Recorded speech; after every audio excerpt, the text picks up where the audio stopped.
A social work student at Wilfrid Laurier University will be taking on a new role. Stellah Nikuze will spend the next 2 years as a member of the Refugee Advisory Group. It's part of the United Nations High Commissioner for Refugees. She joins me now to tell us more about what her work will entail and what she hopes comes from it. Good morning, Stellah. Good morning, CBC Radio. Good morning. How are you? I'm doing well, thank you. What will you be doing as part of the Refugee Advisory Committee? Oh, thank you so much. I hope to take on a job with the government, non-governmental organizations, and non-profit organizations. And I'll be joining in advocating for policy change that would support fellow marginalized youth and women who are refugees. Having a refugee background, I've seen challenges where refugees are unable to access education and health. Therefore, being part of Refugee Advisory Board is to advocate for policy change and also advise the government and non-profit organizations on how to prioritize and where to invest while supporting some marginalized youth and women who are refugees. So to be part of this committee, Stellah, there is a requirement to have lived experience. Tell us about your story a bit more. My parents fled in the mid-90s from Rwanda, and they escaped the genocide between the Hutus and the Tutsi. Therefore, I was born in the refugee settlement, and that was the only home that I know.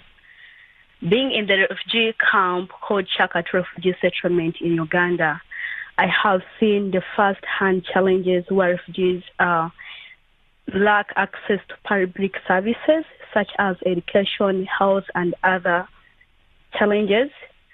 Therefore, having such kind of background and coming from such a kind of situation, I'm fortunate to have had the opportunity on how to stand up and advocate for them, and this is through forming a refugee-led organization that will provide the required needs within my community.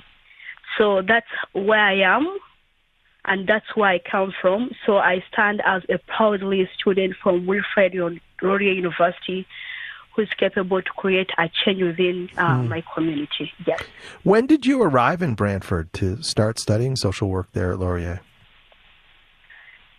It was in 2022, August. That's when I came to Wilfrid Laurier University through the program called World University Service of Canada. Wow. Why did you accept this role on the committee? My passion, being a refugee, and I've seen so many refugees are stuck in the refugee camp. They have no future. They're unable to return back into their home countries, and also the policies in the hosting countries do not convey properly with the 1951 Convention. Therefore, having such kind of a passion and pursuing my bachelor's degree in social work, I feel there is a room where I can stand and advocate for them. So tell us more about the work that you've done through the Hodari Foundation. Hodari Foundation, it is a non-profit organization that I formed with my fellow refugee-led organization. So we do more of livelihood, where we train women, youth, and men on how to grow mushrooms. And also we have education system where we do provide education in the way that to have a school constructed so children come and attain education at our site. So having a challenge of illiteracy and poverty, we found as Hodari organization training these women on how to grow mushrooms that are able to have nutritious food, and having a stabilized school where children can attain education. It is the way to reduce on challenges of illiteracy within my community. So that is what motivated me and formed the Hodari Foundation. So Stellah, over the next 2 years, what do you have as a goal for what you would like to see happen? Well, my focus now is to complete my bachelor's degree. and I hope to take on a job with the government, non-governmental organizations, and non-profit organizations that I'll be joining in advocating for policy change that would support fellow marginalized youth and women who are refugees. I also hope after my graduation, I'll take on a job on how to prioritize and invest in different projects, and that would be supporting refugees. So this is through engaging government, United Nations High Commission for Refugees, and other government and non-government NGOs to see on where they can invest. Since I have the foundation of being a refugee, and I have seen the first-hand challenge being in the refugee settlement, this is my passion. I feel that sitting with the government, United Nations High Commission for Refugees, and non-profit organizations, I have the first information to advocate for them or tell them on where they can invest so that these refugees are able to access the livelihood, education, and health care. Stellah, best of luck, and thank you so much for telling us your story. Thank you so much, too. I really appreciate it. That is Stellah Nikuze. She's a social work student at Wilfrid Laurier University in Brantford. She has accepted a 2-year appointment to be a member of the Refugee Advisory Group. It is part of the United Nations High Commissioner for Refugees. Hello, everybody. Hello, everyone over here. Ladies and gentlemen, how are you? My name is Stellah, a student at Wilfrid Laurier University, and I'm pursuing my bachelor's degree in social work and minoring in human rights and diversity.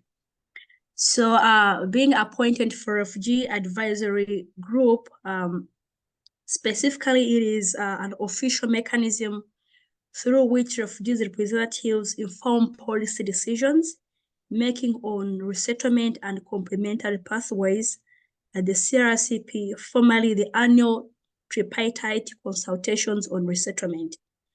So LAG plays a critical advisory role in the CRCP planning cycle, where we work closely with the co-chairs and global refugee communities.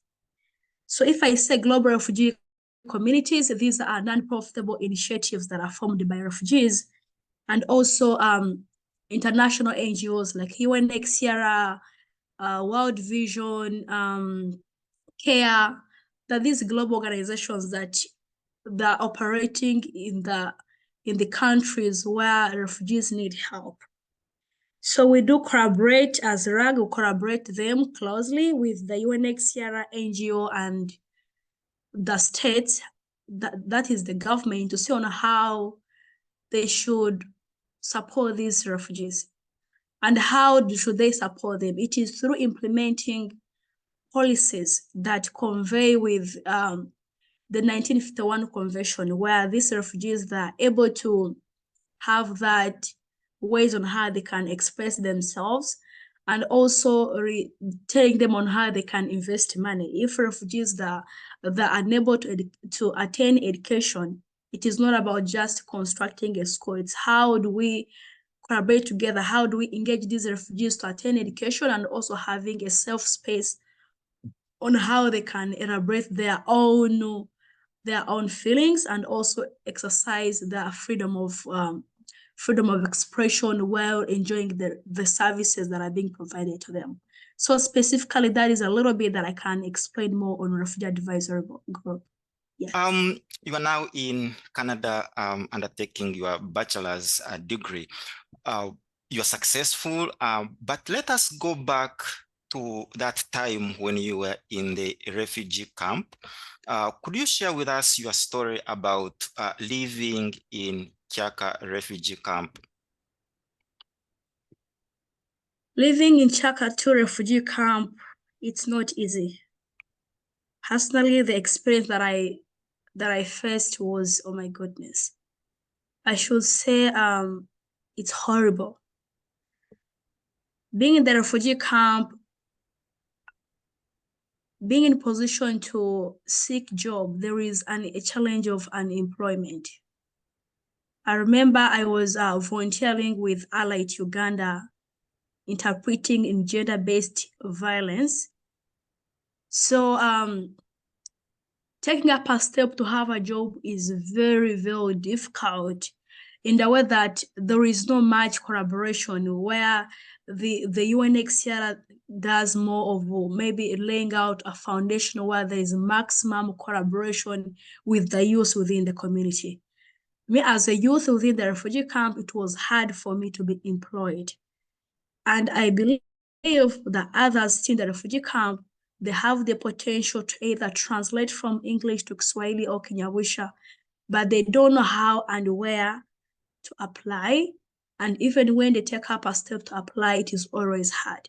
So I explained the challenge of unemployment, where I do not have ways on how I can earn, yet life is very, very hard.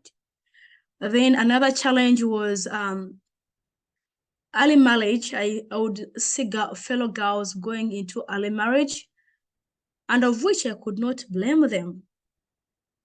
The situation is hard. There is child parenting, there is early marriage, gender-based violence cases. I would see that. So being in the refugee camp where people that are unable to work, there is no land where they can practice agriculture.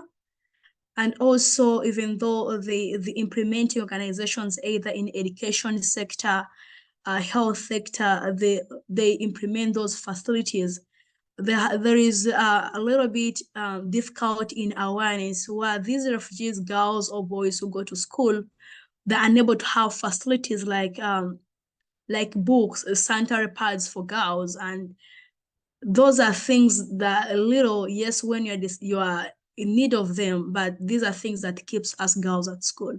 So I experienced that where I would go to school, find I don't have enough sanitary pads, and my mom or my parents that are unable to provide that, but I have to be at school. And even though the existing organizations would come and support, it would not be enough. So those are the few challenges that I experienced as an individual, but as I will speak to the community as a general, the challenge of unemployment is a big challenge, and also illiteracy and difficult to attain scholarship to go at the university. The competition is a bit tight, whereby Duffy or Window Trust International supports almost 4 students per year to go at the university. So for those who are unable to qualify, they remain the refugee camp. And while they're remaining, there is unemployment that they're unable to be employed. So this makes them become stuck in the way that they don't have school fees. They're unable to go back to go to school or attend their degree at the university, their undergrad. And also in the refugee camp, they're unable to work. There is not enough land where somebody can say them go and do agriculture. And also taking up a position to volunteer in an organization, it is not easy to easily navigate the system. So those are the challenges that I really experience, and I feel that some fellow youth who are going through that. Oh, wow. Thank you for sharing your story. The challenges are really big. I can't imagine. It's heartbreaking. You mentioned about scholarships, and I would like to ask you, what did you do to win a fully funded scholarship for your bachelor's in Canada? Basically, share your scholarship journey with us. Wow. To secure this scholarship was hard. First and foremost, it is a competitive program. To come through WUSC, it needs, besides you being intelligent or having good results, but one of them that they always require, it is the voluntary work. Forming up Hodar Foundation with other fellow youth like Janvier, Florence, and other within the community, that equipped me with the knowledge. The scholarship does not focus on how many points I had achieved at my high school. They always focus, what are you bringing back to the community? Because they always assure that even though you come here to Canada, you are not coming to excel or become financially stable. It's all about how are you going to come and pursue your bachelor's degree over here, and also collaborate with other people to see on how you solve global challenges. So being part of Hodari Foundation, that was one of the points in the way that I did the volunteering work. Having mentee, I had people who would mentor me. I had my friend called Mr. Justice in Window Trust. Well do. Fill some applications either for MasterCard Foundation to go to USIU or Makerere University. So I would share with him, I said, this is what I have done. How do you want me to improve? How do you want me to improve on my essays? So I had a mentor, he used to mentor me a lot. I really appreciate him, has been a very good mentor in terms of scholarships. And also being able to use the social media effectively. This social media, yes, it has everything that you can look for, but however, you have to use it wisely because there is a lot of scam on social media. So it needs you to be very active on how you use it. So those are three things that I really had: use of social media effectively, and also having a mentee, volunteering, excelling academically. And another thing that I also added was that I was in the groups for scholarships. Whenever they post different scholarships, I would read through them, apply to them, and do a follow-up about it. Yes. While searching for scholarships, applying, what were the major challenges that you were facing? I know applying for a scholarship is not easy. There are a lot of challenges, but from your personal perspective, what are some of the challenges, obstacles that you really faced during this process of searching and applying for scholarships? So one of the challenge is we don't know how to apply. Most of these scholarships, they need a lot of under training. I applied some scholarships for MasterCard Foundation to go and pursue my undergrad at USIU, that university in Nairobi. But it needs a lot of essays. They need a lot of community work. So when you don't have a person to always push you or direct you on how to write those essays, is always hard. And also, I would receive negative feedbacks. We read through application, unfortunately, we were unable to proceed with you. And I had applied for more than 5 times. The University of USIU, I applied there 3 times and I was unsuccessful. I would apply, and what would hurt most, my fellow students, high school students, I used to support them on how to fill the applications, and they would go through. I applied to attend my undergrad at University called Kwame Nkrumah University in Ghana. I also tried Cape Town University. So I really put to so many universities. When I was back home, I had applied to almost 10 universities, including the early that is in Mauritius, Cape Town, Ghana, Makerere. So all those universities, I tried them for more than 4 to 6 times applying to them, but it could not go through. But however, as I was applying, of course, I felt bad. Home, there is challenges of network. Internet is very expensive. Buying that is very expensive. You don't have the PC, you only have a phone, and some forms could not upload on the phones. They need you to download something. So it was really an obstacle on my side, So what I tried was being patient and also keeping in touch with my mentee. That's what I did, but I had done my level best. However, as you try to apply to so many universities, even though they send you a response which is negatively bring you down, but indirectly you are learning on more tactics on how to apply. You're learning more on how you navigate the question. If I had applied to USA the first time, I'd not go through. The second time, I consulted those who had successfully gone through. They told me on how they did it. I repracticed. So by the time WUSC or Duffy brought their applications, I was well equipped. Trust me, in the window window international interviews, I really excelled it very well, because the previous interviews that I had done, and I would not make it, but they kept me with the knowledge on how to sit for the interviews, on how to defend myself. So when WUSC came and advertised, I had equipped myself on how to do essay writing, on how to do interviews, on how to do the English test. So it is always good to have mentors that you're looking on to, mentors who are in the field of scholarships, mentors who are even the program you want to do. If you want to do education, social work, law, begin to have books and read on them, because these interviews, they always want to know, why do you want to do social work? Why? So you always bring in what you have read, so that whoever is reading sees that this is a passionate person who is well-driven, she knows what she's doing. So that is what motivated me and equipped me, even though I had those challenges and obstacles that I was facing, but indirectly I was finding solutions on how to overcome them. That's beautiful, Stellah. Yes, if you just joined us, welcome. We are speaking with Stellah Nikuze, who wonderfully funded scholarship to go and study in Canada, despite having lived in a refugee camp. And her story really fascinates me every time I hear her story.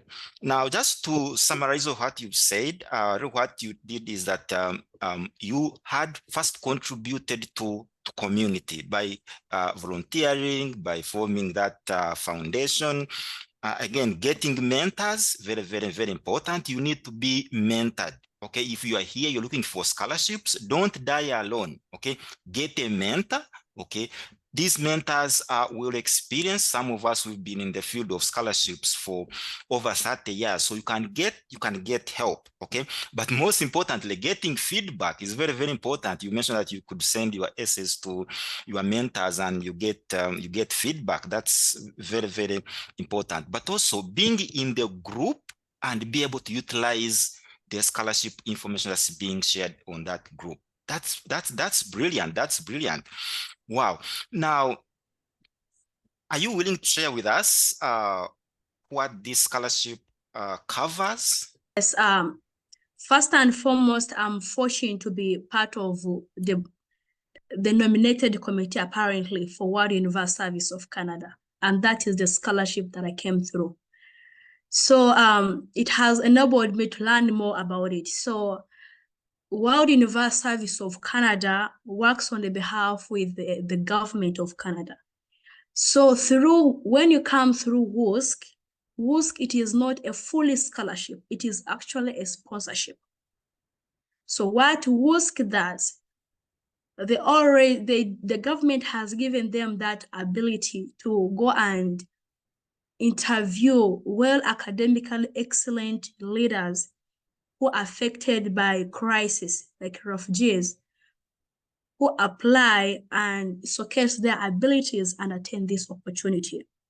So WUSC does partnership with all the universities, most universities in Canada. And when they partner you with any university you're going through, you go to university have so many opportunities. For WUSC, it's being a sponsorship, there is opportunity for permanent residence card. Don't mean to get to WUSC, for them, they have that, it's an opportunity for you immediately become a permanent holder. It means that after your program, you apply for citizenship and you completely become a citizen for Canada.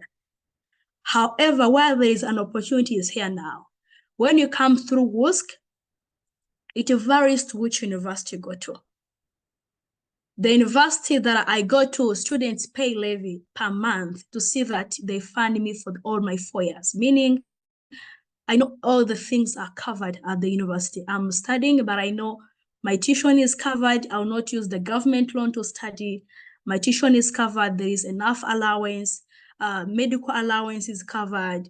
There's so many things that the university covers. So what the university needs, it is me to excel academically and also graduate. However, to other students who go to other universities like McGill, University of Toronto, Queen's University in Orawa, and other universities like in different places. The universities that it varies which opportunity that those universities have. That some university find students have been sponsored for 1 year, then you start up life. However, there is, even though you get 1 year support that is full funded for other 3 years, there is the support of the local committee, and the local committee that is at the university, they make sure that they apply for you for OSAP. Government always have grants that you can use to pay for your tuition and study. So WUSC, it does not give fully scholarship, but it's according to which university that they make you to go and pursue a bachelor's degree. That is the opportunity that the university used. But if the university is unable to fund you fully, there is the line of you applying for OSAP, where you study on the government loan using the grants, but you're already a permanent holder, and also you're able to access various opportunities within Canada. Yes, so that is how WUSC operates. Yes. Wow, fantastic, fantastic. Thank you so much for sharing. What has been your experience pursuing a bachelor's degree in Canada? Well, there's so many. I have both positive and negative. One, there is, okay, things here are a little bit complicated. Home we excel, but we used more of traditional way of studying. Students over here in high school are already using their laptops. So if you have limited skills in ICT, when you come over here, I remember the first class in criminology, I was traumatized because the teacher would speak one student that typing while facing the blackboard, and I didn't know what to do. Me, what I'm used, the teacher has to speak and I write in my book. But for them, they're just typing on MacBook using tablets. I had the computer in my bag, even though I have the skills, but I don't have that, I should say, experience of typing as quick as possible like these students. So I experienced culture shock. Reintegrating is a little bit different. People here, they have to study while working, and they have to get good grades. They also get the money. For us, for me, I'm used of going to class, come back home, cook my food, have my food, do assignments, I'm done. But here, the experience is really different in the way that students have to study, they have to work, meaning there is no time. Time to read is not there, it is you to create it. So I faced different experiences in the way that on how reintegrating in terms of analyzing their culture, it was a little bit different. The climate over here, there is snow, there is winter, things are really cold. If it is winter, it is winter, everything is cold. But for them, they're used. Either it is snow, you see people walking in the snow. To me, I thought if it is raining, you have to be somewhere and wait. But here, things keeps on moving. So I sat down and acknowledged myself. I have to reintegrate properly, respect of diversity, and also acknowledging each one and everybody around me. And I used to take up steps to go to the professor in terms of their accents. I could not understand it. I would use an example home where Uganda is a British colonized country. So we have more accent of the UK accent. So for North America, it is totally different. The professor would come in class, he will speak. I will not understand. So I have to go to speak. And even when I'm in class, I'm raising up a hand. A lot of pardons. I don't understand that. I don't understand that was the story in the class. So if you're not well equipped enough to accept all that is always hard, and also having that ability as a leader to say, I don't understand this, my background, where I come from, we speak like this, but how do we at least have inclusive education, inclusive learning within the class where people from different continents are easily to be recognized in the class? So I had to take up that step and to engage in my professor, and they started to really acknowledge who I am and also listening to me. But at first it was a bit hard and a challenge to me. You go to class, you don't understand, and at the end of the month, there is an assignment, there is an exam, they need you to perform, but you don't understand things. So those are the things I really experienced over here, including food also. Food is a bit a challenge here. Getting home food is a little bit hard. People here are used of nuggets, things, different things, but here getting food, it is there, but the location is a bit far. Because I'm in Brantford, then you find the shops where I have to get African food, it is either in Toronto. So those are the challenges and the different experiences that I really experienced. Yeah. But what do you like most about studying in Canada? What are the good things about studying in Canada? So this is a country of multiple opportunities in the way that you can study wherever you want. You can even say I'm doing social work.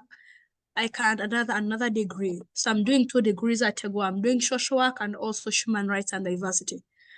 At least I know by the time I am graduating, I have tapped into various places or various knowledge and skills, and this will equip me to whichever kind of opportunity that I want to do. For instance, my focus is more of global advocacy. So having human rights knowledge and social work knowledge plus my refugee experience, that makes me to be an outstanding candidate for any opportunity that would come in the field of refugees or in the field of social work. And also, it is not about studying only here in Canada. There are so many activities you can engage in, if it is volunteering, research, and also studying while working. It's very, very essential in here. You will study while working. So that gives you an opportunity to become financially independent. You do not rely so much on your parents to either send you money over here or people to send you the money. If you are well, you know what you want, there is an opportunity on how you can easily go for it, because the country is open. It has multiple opportunities. If you want the job, you can apply and go and get a job. If you want to do masters, there are so many scholarships, there are so many government grants that you can apply and go for masters and continue studying. So it is a place that is open for you to achieve whichever kind of dream you want to achieve. And also there is more of decision making as an individual. Even they want to seek services or you want to seek support, they always give a room for you to decide as an individual, either if it is a mental health need, if it is academics need, if it is health, where everywhere you go, they always want to give you an option to choose what do you want to do, what do you want to be, what do you want to live. Everything goes into your hands. It is you to have to either lose that opportunity or holding it tightly and achieve what you want. Yes. Wow, fantastic. Wow. We are proud of you. I mean, doing 2 degrees at the same time, that's fantastic. That's fantastic. Now, there are people who really they know they need the scholarship, but they don't make any effort to apply, or they apply once and then they get a rejection and then they give up. I would like to know, what advice would you give to someone who wishes to pursue a degree abroad on a fully funded scholarship? I should say, don't give up. If you give up, you lose it. The first time you apply, people are blessed differently. I may apply today and does not go through. Then you just apply and it immediately works out. So people have different blessings and different ways on how to navigate scholarships. In this area of scholarships, so many students or so many people are always scammed. Whenever you apply for a scholarship and there is a person pops up, say, I can help you, but I need this amount of money, be careful. Most scholarships, either for MasterCard, Ashinang, WUSC, Duffy, there is opportunities for refugees to go and study in Italy. And also, so many opportunities are always there. However, reach out. When things are not working out, send me a text. The people who have passion, I have passion about education. Where you're working on that question, things are not working out, there is always a team that is always free to do things at a voluntary basis. So don't die with things, reach out. If you have been rejected, that should motivate you to see, I should again reapply and apply. So don't put your eggs in one box. I had given an example on how I did mine. I applied to University of USA 3 times. I applied to MasterCard, Makerere once. I applied to University of Cape Town. I applied to University of Kwame Nkrumah in Ghana. I applied to Early University, which is in Mauritius. I tried one of university in the US. So I should say I had to put everything in different corners so that whatever opportunities that is available for me, I'm able to go there. Unfortunately, what I could get was, no, you are unable to proceed with you, unable to proceed with you. But as I was doing that, while doing volunteer work, working with the communities, engaging some more with my mentors on how to do things, when WUSC came, by the time they shortlisted me, I knew this is how I applied for MasterCard and did not take me for WUSC. I'm able to be here. If they ask me this question, this is how I can elaborate it. If they want things in a chronological order, this is how I'm supposed to do it. Because I used to use every opportunity as a learning process. So don't take it in the form of, I did it once and I'm done if they don't take me. You do it, however, having in mind that I should apply to so many, to various universities, and also having a mentor who is a professional person qualified in how on writing essays, and also what they're writing, they should be a vivid example of what you're doing. That people who want to use, they want to figure out things or lie about it. If you're trying to cook up something and fill up the forms, well, you may get an opportunity. But when you're doing an oral interviews, what you are doing, there is that community language. Somebody can ask you, what do you do? So when you're somebody who's engaged into volunteering, you already know what you are doing, you know the number of people that you are supporting, you immediately hit it up over there. So it is always good to have somebody who is always behind you, and don't give up. Keep on applying and keep on navigating as well, utilizing the social media effectively as you look for the opportunities. Yes. Wow, fantastic, fantastic. We've got just 2 questions to go, so that we can open the floor for questions and answers. If you've got questions, please put them in the chat, or just prepare to put your hand up, to raise your hand. I'll give you a chance to unmute and ask. Stellah, just one quick question. You received a number of rejections. Could you guess why? What are some of the things that we are not doing, you think you are not doing well, that attracted these rejections? Wow, that's a very good question. One of the rejection, I would say, these people, that is how they want the format of writing these questions. Whenever you're writing this application, you should have in mind, it's like a proposal. For people who have been in organization, they know how, when you're applying for a proposal for a grant. So it's like you are selling yourself. How do you sell yourself? Whenever you are selling something, you need to give it all the best. So one of the reasons I think I would be rejected was that, for example, for MasterCard, they wanted somebody who has different kinds of points. Maybe you find they want 15 points and above. So for 15 points and above, if you are in 8 points, they may not take you. If you are done with school, you may have a second class low or third class or low grades. That gives you, of course, a limitation. Though on my side, I had good grades. However, they always want those outstanding points. I am in the community. Showcase very well how you are in the community and what you are doing.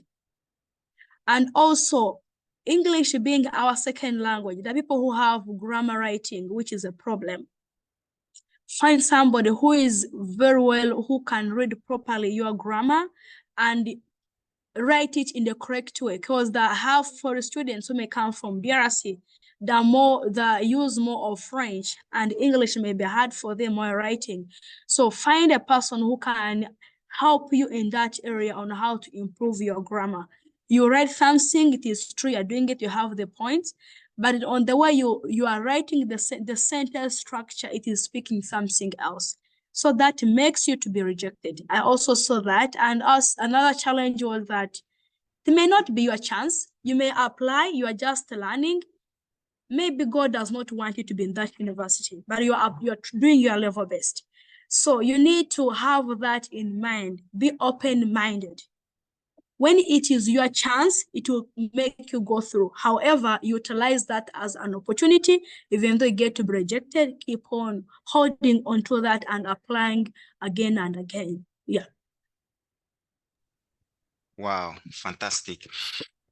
Before we allow people to ask questions, one quick question is, what are your short-term, medium-term, and long-term plans? Good question. So I want to focus so much on advocacy. So as of now, my long-term goal it is to pursue my bachelor's degree. CIT is done. I want to graduate, and as I want to graduate, I would want to do my master's degree either in international relations, or I joined School of Law. I would want to become a lawyer where I would focus so much into humanitarian law, where I want to support global refugees. So I have that in my mind, and I'm looking on the mentors who are already qualified in that area, who are supposed to start mentoring me as early as possible. Then I'm educating myself. I'm doing global advocacy. As I say, we're coming from different diversity. I have more of the accent of the British accent, and here it is more, the accent is different. So for me to being part of the advocacy, analyzing more of the state policies and engaging more with the government, non-organizations and non-profitable organizations to see on how I will argue for them. I will raise their voice for them. I need to know on which language do I need to use. So having that background that I've come, a background of having English as my second language, is not my first language, a background of coming here in a country that has so many people of different accents. So for me to be an outstanding student or an outstanding candidate, I need to educate myself on the policies of Canada, learning more global crises. Those are my long-term goals. And also networking with existing organizations that does more of advocacy, of which I'm working on that. I'm engaged with the Refugee Advisory Group.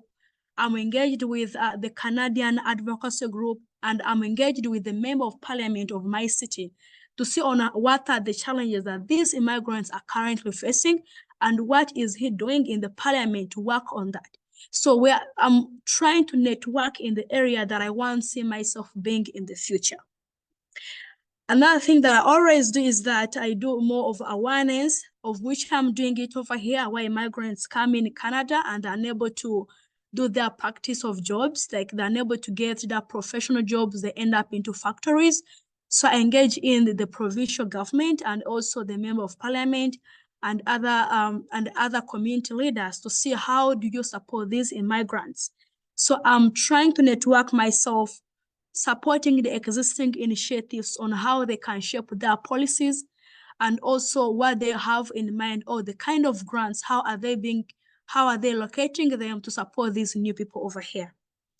So these are things that I'm working, and I'm also planning to do internship with the government, carrying up research projects, doing advocacy work, and collaborating with other community organizations, finding up a mentor, educating myself about global crisis, the challenge that is happening in Gaza, Ukraine, South Sudan, DRC. See how do I bring all those factors, how do I support them, as I'm a still student, but I'm trying to connect with people who are already in the field, networking together and also raising up my voice. So I have joined both the long-term, short-term goals together, and thank you. Appreciate it. Thank you so much, Stellah.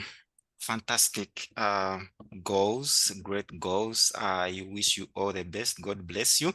I mean, we could go on and go on with questions. I still have a lot of questions, but our time is almost up. Now, let us open the floor for questions. We've got a comment from Anthony. It says, I think we need someone who will always be there to mentor students to avoid giving up easily. Yeah. Anthony, you are right. Giving up easily is one of the enemies to winning fully funded scholarships. Yeah, people just get one rejection and they say, me, I'll never get a scholarship. I'll never win a scholarship. And they just sleep and give up. So we need mentors, and that's why I and Abel, we've got these coaching and mentoring programs where we encourage people to keep pushing. We share our personal experience. I applied for over 300 scholarships, day and night, praying and even fasting for more than 15 years. And I was getting rejection. But I believe that one day I will surely get a scholarship. And after more than 15 years of rejections, I was able to win a fully funded scholarship. And I thank God because I was rejected, because now I use that experience, I use my knowledge to help others to avoid similar mistakes I was doing. Stellah, we've got a question from Sandra. Hi, Sandra. Thank you so much for this question. Do they also cater for postgraduate studies? She's asking, your scholarship, do they cater for postgraduate studies, master's, PhD, something like that? For my scholarship, it is for only undergrad, and the focus it is for refugees. However, the scholarship like the scholarship like MasterCard, where I go to pursue a bachelor's degree at Harvard and also McMaster. There's so many scholarships, even Queen's University in Orawa. So opportunities are there for masters, for postgraduate and PhD. Opportunities are there because most of the students who are coming from developing countries, opportunities are there, but they don't know how they get it. But I believe there are so many opportunities for those who want to do their masters abroad. Yes. Okay, yeah, opportunities are there. Actually, scholarships for postgraduate studies are very many. You cannot finish a lot of them. So Sandra, maybe you missed this. I've put the mobile application in the chat, the link, that Digest for Me scholarship app. I update it on a daily basis with all scholarships for all levels, for all fields of study. So once you go there, look at master's or PhD, you'll be blown away by the number of scholarships that are recorded in that mobile application. Most of us are not able to afford smartphones or PC to access scholarship programs and go on with the application. So how could you please advise us? Oh, I lost it. I think it was about those lines. Yes. How could you advise us to solve this challenge? Stellah, some people are not able to afford smartphones, laptops to start the application. How would you advise them to overcome this challenge? One of way to overcome that, you can buy a notebook and a pen. Then use internet cafe. There's some communities that don't have internet cafe. So for these communities, there is internet cafe, you pay like 2,000. You go on the internet. On the internet, they have computer and they show you how to apply. And there is also collaborating with fellow people in the community. People have smartphones, but they're using it for only WhatsApp, for TikTok, Instagram, but they're not using it to navigate on these different opportunities. So reaching out to people and also organizations that always implement into education.